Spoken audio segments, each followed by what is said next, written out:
ओम शांति। आज के बाबा के 3 तारीख के महावाक्य हैं।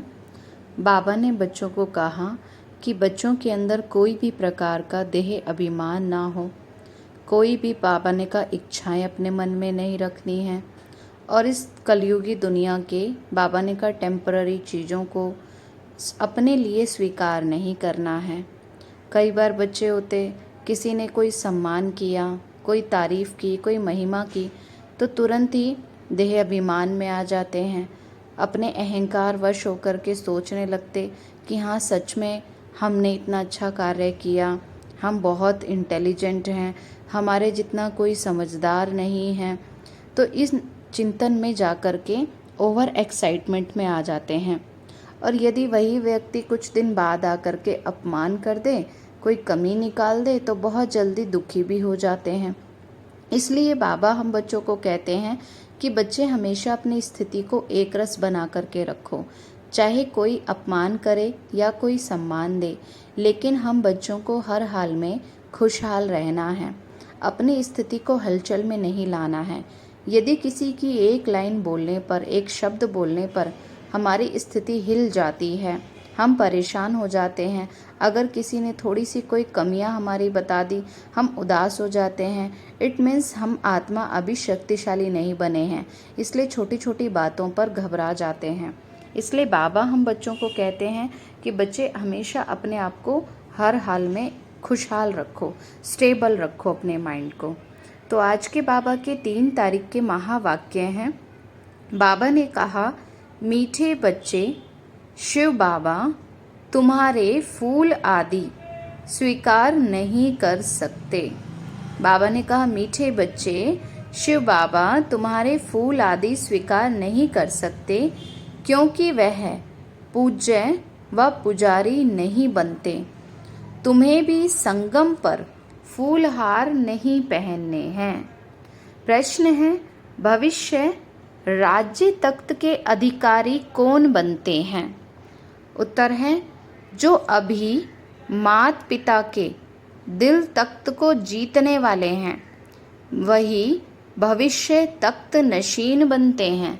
बाबा ने कहा ना, जो बच्चे अभी श्रीमत पर चलते हैं, गुणों की धारणा करते हैं, ज्ञान की धारणा करते हैं, पूरा आज्ञाकारी बनते हैं, वही भविष्य में भी तख्त नशीन बनते हैं। वंडर है, बच्चे माता पिता पर भी विजय प्राप्त करते हैं। मेहनत कर माता पिता से भी आगे जाते हैं ना। शिव बाबा कहते, बच्चे मैं तुम बच्चों को अपने से भी आगे बढ़ाता हूँ। गीत है, छोड़ भी दे आकाश सिंहासन, इस धरती पर आ जा रे, रूप बदल कर आ जा रे। अब वह समय चल रहा है जब बाबा खुद अपने बच्चों से मिलने के लिए धरती पर आए हुए हैं और बाबा रूप बदल कर आते हैं। कैसे? क्योंकि वह निराकार है, ज्योति बिंदु है, तो उन्हें अपने बच्चों से मिलने के लिए, बातें करने के लिए ब्रह्मा तन का आधार लेना होता है। अच्छा, ओम शांति। बाबा ने कहा, मीठे मीठे सिकी लदे बच्चों ने गीत सुना। इस गीत से सर्वव्यापी का ज्ञान तो उड़ जाता है। याद करते हैं ना कि अब भारत बहुत दुखी है। माना गीत में कहा कि तुम इस धरती पर आ जाओ, इट मीन्स कण कण में तो परमात्मा नहीं है, तभी तो उसको बुलाते हैं ना। इसलिए उसको याद करते हैं कि हे परमात्मा, आप ऊपर से परमधाम घर से इस धरती पर आ जाओ, क्योंकि अभी भारत बहुत दुखी है। ड्रामानुसार भी ये सब गीत बने हैं, दुनिया वाले नहीं जानते।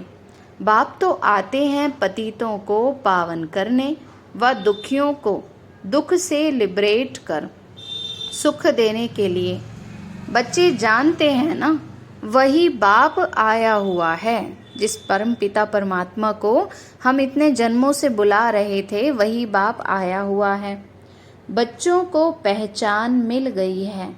स्वयं ही बैठ बताते हैं कि मैं साधारण तन में प्रवेश कर सारी सृष्टि के आदि, मध्य और अंत का राज सुनाता हूँ।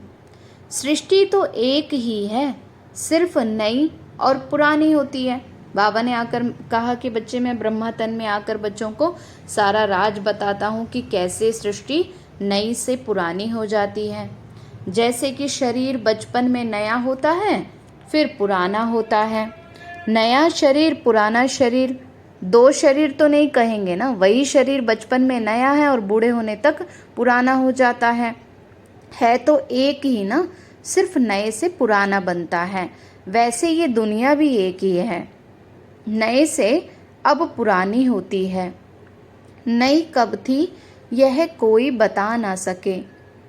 बाप आकर समझाते हैं, बच्चे जब नई दुनिया थी तो भारत ही नया था, सतयुग कहा जाता था ना, वही भारत अब फिर पुराना बना है। इसको पुराना ओल्ड वर्ल्ड कहा जाता है। न्यू वर्ल्ड से फिर ओल्ड वर्ल्ड बनी है ना, अब फिर उसको नया जरूर बनना है। अब नया कौन बनाते हैं? शिव बाबा ही बनाते हैं। नई दुनिया का बच्चों ने साक्षात्कार भी किया है ना। अच्छा, उस नई दुनिया के मालिक कौन थे? बरोबर ये लक्ष्मी नारायण थे ना। आदि सनातन देवी देवता उस दुनिया के मालिक थे। बाप बच्चों को समझा रहे हैं। बाप कहते हैं, अब निरंतर यही याद करो। बाप परम धाम से आते हैं, हमको पढ़ाने, राजयोग सिखाने आए हुए हैं। महिमा तो सारी उस एक की है। इनकी महिमा कुछ नहीं है, किनकी? ब्रह्मा बाबा की। इस समय तो सब ही तुच्छ बुद्धि हैं, कुछ भी नहीं समझते, इसलिए मैं आता हूँ। तभी तो गीत भी बनाया हुआ है ना, तो सर्वव्यापी का ज्ञान तो उड़ जाता है ना। अब तो मनुष्यों को ये क्लियरिटी हो गई कि परमात्मा कोई कण कण पत्थर टिक्कर में नहीं रहते, वह तो ऊंच ते ऊंच परम धाम में रहने वाले हैं। तो हर एक का पार्ट अपना अपना है। बाप तो बार बार कहते हैं, बच्चे देह अभिमान छोड़ तुम आत्म अभिमानी बनो और ऑर्गन्स द्वारा शिक्षाएं धारण करो। भले इस बाबा को चलते फिरते देखते हो, परंतु याद तो शिव बाबा को ही करो। ऐसे ही समझो, शिव बाबा ही सब कुछ करते हैं, ब्रह्मा है नहीं। बाबा कहते सामने भले कोई भी साकार में दिखाई देते हैं, लेकिन बुद्धि किसकी तरफ जाए? हमारी शिव बाबा की तरफ। भले इनका रूप इन आँखों से दिखाई पड़ता है, तुम्हारी बुद्धि तो शिव बाबा की तरफ ही जानी चाहिए। शिव बाबा ना हो तो इनकी आत्मा, इनका शरीर भी कोई काम का नहीं। बाबा ने कहा, बच्चे फिर तो ब्रह्मा बाबा के तन में अगर शिव बाबा ना आए तो ब्रह्मा बाबा को भी कौन जाने।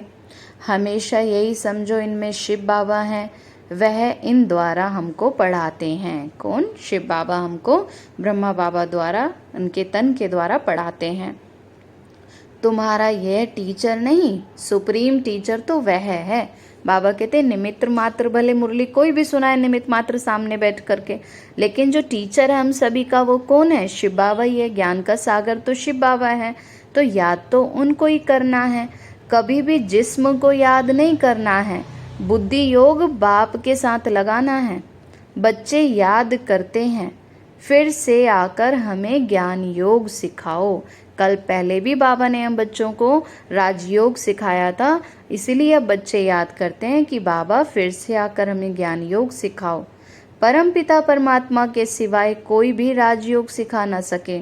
बच्चों की बुद्धि में है ना, वही बैठ गीता का ज्ञान सुनाते हैं, फिर ये नॉलेज प्रायलोप हो जाता है। बाबा कहते सतयुग में ये बातें सभी बच्चों को याद ही नहीं रहेंगी कि कैसे शिव बाबा ने हमें संगम युग पर इतना पढ़ाया समझाया था। तो वहाँ राजधानी स्थापन हो गई, फिर दरकार ही नहीं रहती, सदगति हो जाती है ना। ज्ञान तो दिया जाता है दुर्गति से सदगति में लाने के लिए, बाकी वह तो सब है भक्ति मार्ग की बातें। बाबा ने कहा भक्ति में जो मनुष्य कथाएं कहानियाँ सुनाते हैं वो तो सब मनुष्यों की ही बनाई हुई हैं। मनुष्य जप तप दान पुण्य आदि जो कुछ करते हैं सब भक्ति मार्ग की बातें हैं, इससे मुझे कोई मिल नहीं सकता। बाबा कहते बच्चे मेरे आने का समय तो फिक्स होता है। बाबा कहते भल कोई कितना भी भक्ति पूजा पाठ करे, लेकिन शिव बाबा से तो मिल नहीं सकता।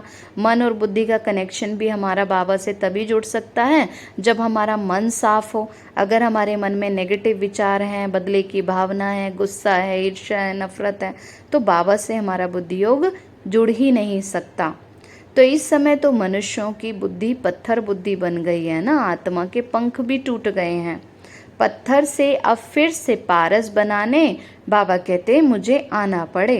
बाबा कहते हैं अब तो कितने मनुष्य हैं, सरसों मिसल संसार भरा हुआ है, अब सब खत्म हो जाने हैं। सतयुग में तो इतने मनुष्य होते ही नहीं। नई दुनिया में वैभव बहुत और मनुष्य थोड़े होंगे। और इस समय क्या है, साधन कम होते जा रहे हैं और जनसंख्या बढ़ती जा रही है। यहाँ तो इतने मनुष्य हैं जो खाने के लिए भी नहीं मिलता है। पुरानी रेतीली जमीन है, फिर नई हो जाएगी। बाबा ने कहा सतयुग में तो सब कुछ नया होगा।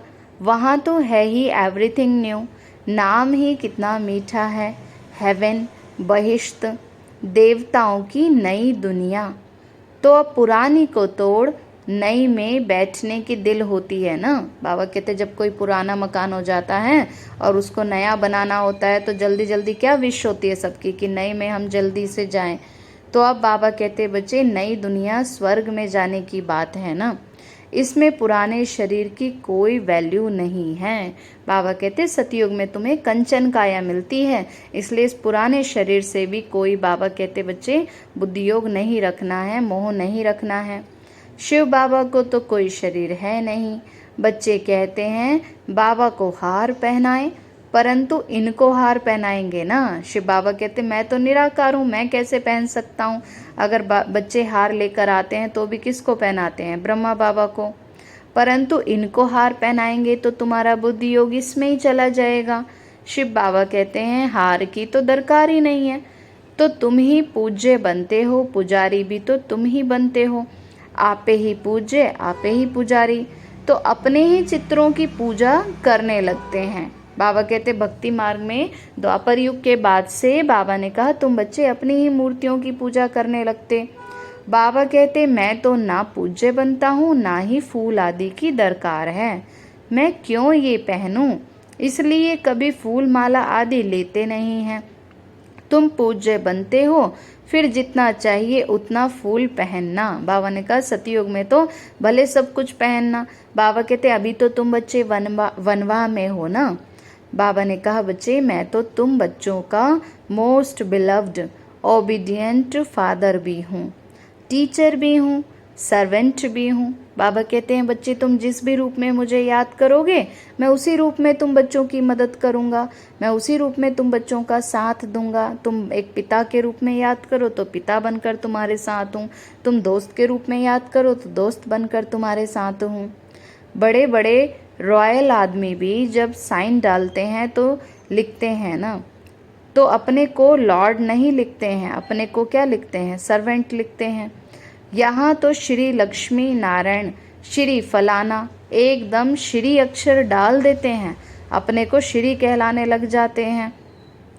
तो बाप बैठ समझाते हैं अब इस शरीर को भी याद नहीं करो, अपने को आत्मा ही निश्चय करो और बाप को याद करो। इस पुरानी दुनिया में आत्मा और शरीर दोनों ही पतित है ना। सोना 9 कैरेट होगा तो जेवर भी 9 कैरेट बनता है। बाबा ने कहा जब आत्मा ही इम्प्योर हो जाती है तो शरीर भी ऐसे ही मिलता है, सोने में ही खाद पड़ती है। आत्मा को कभी निर्लेप नहीं समझना चाहिए, ये ज्ञान तुमको अभी है ना, क्योंकि सारा हिसाब किताब किसके साथ चलता है, आत्मा के साथ ही चलता है। तुम आधा कल्प 21 जन्म के लिए प्रारब्ध पाते हो तो कितना पुरुषार्थ करना चाहिए। परंतु बच्चे घड़ी घड़ी भूल जाते हैं। शिव बाबा ब्रह्मा के द्वारा हमको शिक्षा दे रहे हैं, ब्रह्मा की आत्मा भी उनको ही याद करती है। किनको, शिव बाबा को। ब्रह्मा विष्णु शंकर तो हैं सूक्ष्म वतनवासी, बाप पहले सूक्ष्म सृष्टि रचते हैं। निर्वाण धाम तो ऊंचे ते ऊंचा धाम है, आत्माओं का निर्वाण धाम सबसे ऊंचे है।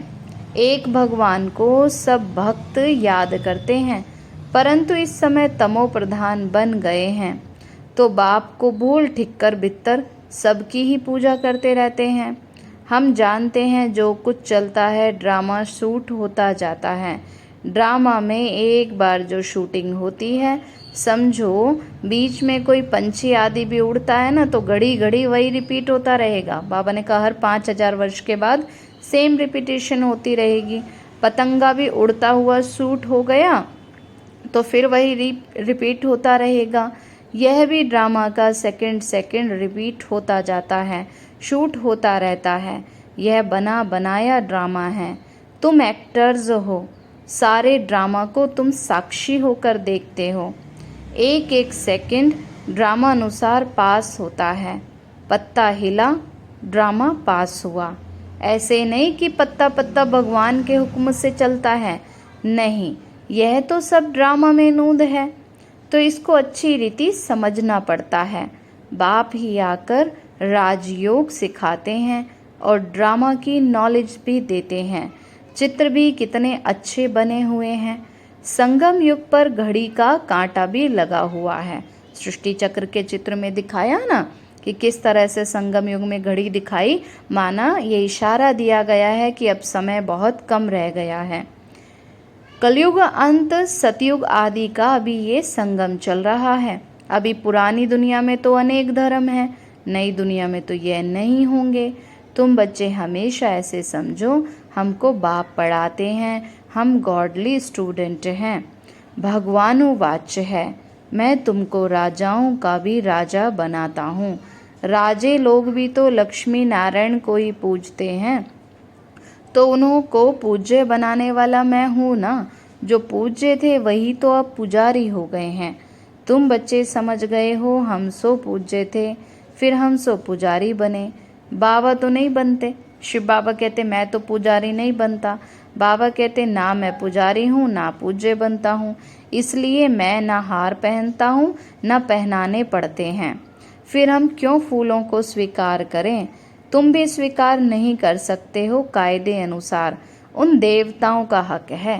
बाबा कहते इस समय तो मनुष्य तो पतित है ना, चाहे संगम पर सब पुरुषार्थी हैं, लेकिन बाबा कहते फूल आदि तो देवताओं का हक है।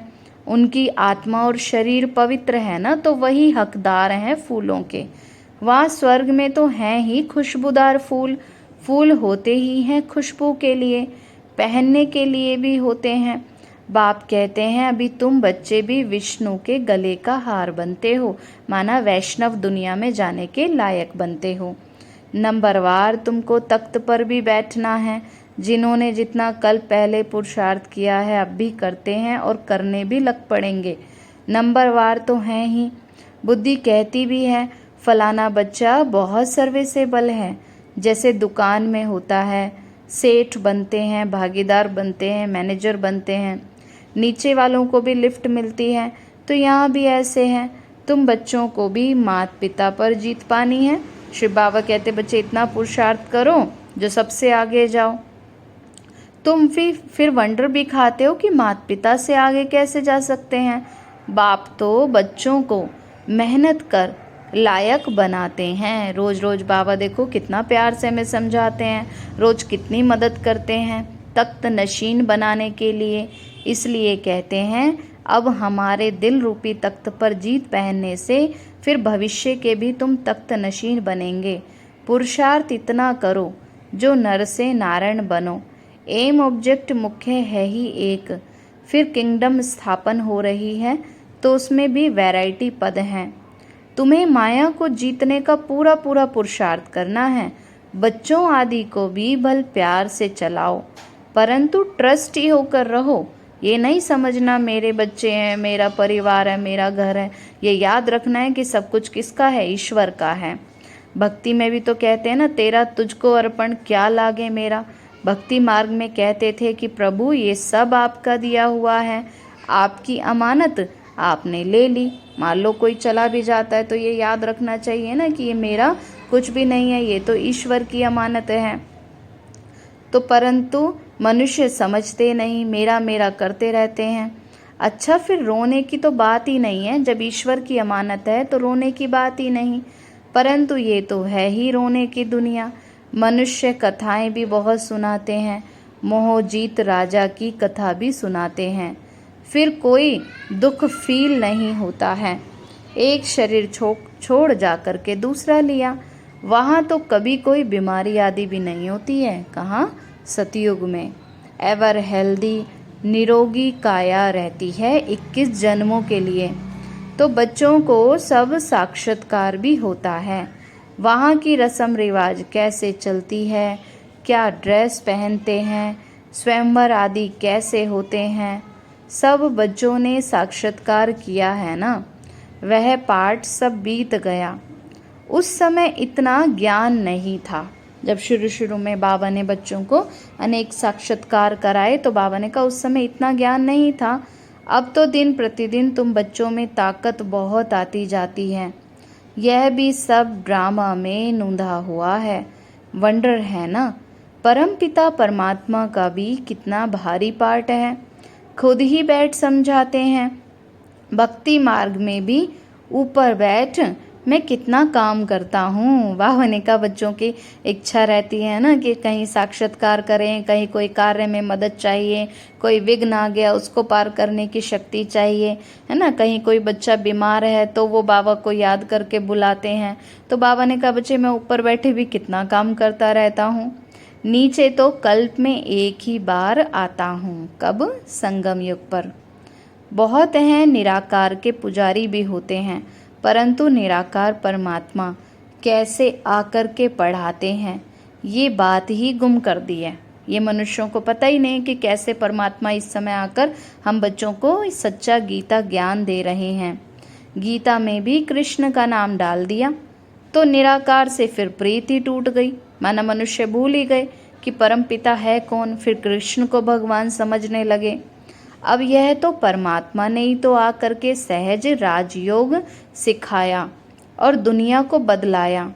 दुनिया तो बदलती रहती है, युग फिरते ही रहते हैं। इस ड्रामा के चक्र को अभी तुम बच्चे समझ गए हो। कहते हैं ना समय का चक्र है जो चलता ही रहता है, कभी रुकता ही नहीं है। जैसे दिन के भी 4 पहर होते हैं, सुबह दोपहर शाम रात, फिर अगला फिर से स्टार्टिंग हो जाती है, फिर से सुबह दोपहर शाम रात। तो बाबा कहते हैं इस ड्रामा के चक्र को अभी तुम बच्चे तो समझ गए हो, मनुष्य तो कुछ भी नहीं जानते। सतयुग के देवी देवताओं को भी नहीं जानते कि इन देवी देवताओं को भी ऐसा किसने बनाया, ये क्यों ऐसे बने, क्या पुरुषार्थ इन्होंने किया, क्या तपस्या की, मनुष्य ये जानते ही नहीं। अब तो सिर्फ देवताओं की निशानियां ही रह गई हैं। तो बाप समझाते हैं हमेशा ये याद रखो, यही समझो हम शिव बाबा के हैं। शिव बाबा हमको पढ़ा रहे हैं। शिव बाबा इस ब्रह्मा के द्वारा हमें शिक्षा देते हैं। शिव बाबा की याद में फिर बहुत मज़ा आता रहेगा। ऐसा गॉड फादर कौन?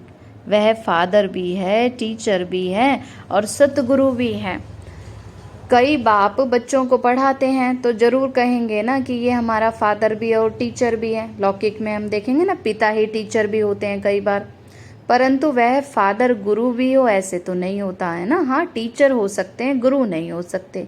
फादर को गुरु तो नहीं कहेंगे। इनका बाबा का माना ब्रह्मा बाबा का फादर भी टीचर भी था, पढ़ाते थे। अब वह है हद का फादर टीचर और ये है बेहद का फादर टीचर। कौन? शिव बाबा। तो तुम अपने को गॉडली स्टूडेंट समझो तो भी अहो सौभाग्य है। बाबा कहते सारा दिन अगर ये याद रहेगा कि हम गॉडली स्टूडेंट हैं तो भी बाबा ने कहा बाबा की ज्ञान की पॉइंट्स, बाबा की बातें याद आती रहेंगी, जैसे स्टूडेंट्स को हमेशा टीचर की याद रहती है ना। हमको गॉड फादर पढ़ाते हैं, कितना क्लियर है, तो कितना मीठा बाबा है, मीठी चीज़ को याद किया जाता है ना। तो जैसे आशिक माशूक का स्नेह होता, उनका विकार के लिए नहीं होता है प्यार, बस एक दो को देखते रहते हैं। तुम्हारा फिर है आत्माओं का परमात्मा बाप के साथ योग। आत्मा कहती है बाबा कितना ज्ञान का सागर है, प्रेम का सागर है। जब आत्मा को परमात्मा की याद आती है तो कितना दिल में स्नेह आ जाता है, आंखें भी भर आती हैं, इतना बाबा की कई बार याद आती है। तो बाबा कहते बच्चे इस पतित दुनिया, पतित शरीर में आकर हमको कितना ऊंच इस समय शिव बाबा बनाने आए हैं। गायन भी है मनुष्य से देवता किए करत ना लागी वार। सेकंड में वैकुंठ में जाते हो। बाबा कहते तुम्हें निश्चय होने में कितनी देर लगती है? 1 सेकंड, और उस 1 सेकंड के अंदर ही फिक्स हो जाता है कि ये बच्चे वैकुंठ में जाएंगे। सेकंड में मनुष्य से देवता बन पड़ते हो, यही है एम ऑब्जेक्ट। तो उसके लिए पढ़ाई भी तो करनी चाहिए। गुरु नानक ने भी कहा है ना, मूत पलिति कप्पड़ धोए, लक्ष्य सोप है ना। बाबा आकर हम बच्चों को लक्ष्य देते हैं कि बच्चे तुम्हें ऐसा लक्ष्मी नारायण के जैसा बनना है, और जो तुम्हारी आत्मा मैली हो गई है उसको ज्ञान और योग से रोज क्लीन करना है। बाबा कहते हैं बाहर की साफ सफाई का जितना ध्यान रखते हैं उतना मन की स्वच्छता के ऊपर भी हमें अटेंशन देना है कि मन में कोई भी व्यर्थ बातें नहीं सोचनी है। बाबा कहते हैं मैं कितना अच्छा धोबी भी हूँ, तुम्हारे वस्त्र तुम्हारी आत्मा और शरीर कितना शुद्ध बना देता हूँ, क्योंकि सतयुग में आत्मा और पवित्र दोनों ही शुद्ध बन जाते हैं, आत्मा और शरीर दोनों ही पवित्र बन जाते हैं। तो इनको दादा को कभी याद ही नहीं करना है, सारा कार्य तो शिव बाबा का है, तो इनको ही याद करो। इनसे मीठा वह है ना, शिव बाबा तो सबसे ही मीठा है। आत्मा को कहते हैं तुमको इन आँखों से ये ब्रह्मा का रथ देखने में आता है, परंतु याद तुम शिव बाबा को ही करो। शिव बाबा इनके द्वारा तुमको कोड़ी से हीरे जैसा बना रहे हैं। अच्छा, मीठे मीठे सिक्की लदे बच्चों प्रति माता पिता बाप दादा का याद प्यार और गुड मॉर्निंग। रूहानी बाप की रूहानी बच्चों को नमस्ते। रूहानी हम बच्चों की रूहानी माता पिता बाप दादा को नमस्ते नमस्ते नमस्ते बाबा नमस्ते। सदा रहें हंसते और हंसाते और बन जाएं फरिश्ते। शुक्रिया बाबा, शुक्रिया बाबा, शुक्रिया बाबा। फिर धारणा के लिए मुख्य सार बाबा ने दिया। बाप के दिल रूपी तख्त पर जीत पाने का पुरुषार्थ करना है। बाप के दिल रूपी तख्त पर जीत पाने का पुरुषार्थ करना है। आजकल मनुष्य क्या करते हैं, मनुष्यों के दिल पर जीत पाने का पुरुषार्थ करते हैं, लेकिन मनुष्य आज दिल में बिठाएंगे कल नफरत भी कर सकते हैं, क्योंकि मनुष्य तो सभी माया के वश है ना। इसलिए भगवान के दिल में अपनी जगह बनाने का पुरुषार्थ करना है, मनुष्यों के दिल में नहीं। लेकिन हाँ, बाबा कहते हैं बच्चे सबके साथ मिलकर के चलना है, स्नेह से चलना है, लेकिन अपेक्षाएं किसी से भी नहीं रखनी है। परिवार में ट्रस्टी रहकर प्यार से सबको चलाना है। बाबा कहते मेरापन रख करके नहीं चलाना है कि ये मेरे हैं तो इन्हें मेरा ऑर्डर मानना चाहिए, मेरी बात सुननी चाहिए, नहीं। बाबा ने कहा बच्चे परिवार में ट्रस्टी रहकर प्यार से सबको चलाना है, मोह जीत बनना है। सेकंड है योग बल से आत्मा को स्वच्छ बनाना है। इन आँखों से सब कुछ देखते हुए याद एक बाप को करना है। यहाँ फूल हार स्वीकार ना कर खुशबूदार फूल बनना है। वरदान बाबा ने दिया, अपनी चंचल वृत्ति को परिवर्तन कर, अपनी चंचल वृत्ति को परिवर्तन कर सतो प्रधान वायुमंडल बनाने के जवाबदार श्रेष्ठ आत्मा भव। जो बच्चे अपनी चंचल वृत्तियों को परिवर्तन कर लेते हैं वही सतो प्रधान वायुमंडल बना सकते हैं। बाबा कहते चारों तरफ प्योर वाइब्रेशंस फैलाने हैं, तो उसके लिए पहले अपने मन को शांत रखना है, अपने मन को पवित्र रखना है, शुद्ध रखना है। तो जो बच्चे अपनी चंचल वृत्तियों को परिवर्तन कर लेते हैं वही सतो प्रधान वायुमंडल बना सकते हैं, क्योंकि वृत्ति से ही वायुमंडल बनता है। वृत्ति चंचल तब होती है जब वृत्ति में इतने बड़े कार्य की स्मृति नहीं रहती कि बाबा ने हमें कितनी बड़ी जिम्मेवारी दी है कि हमें स्व परिवर्तन करके विश्व परिवर्तन करना है। अगर ये जिम्मेवारी हम भूल जाते हैं तो फिर बाबा ने कहा बच्चे व्यर्थ की बातों में उलझ जाते हैं।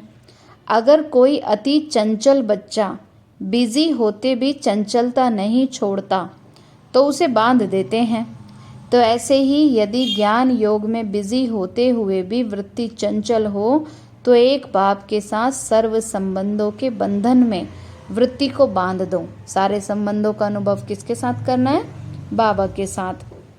तो फिर चंचलता सहज ही समाप्त हो जाएगी।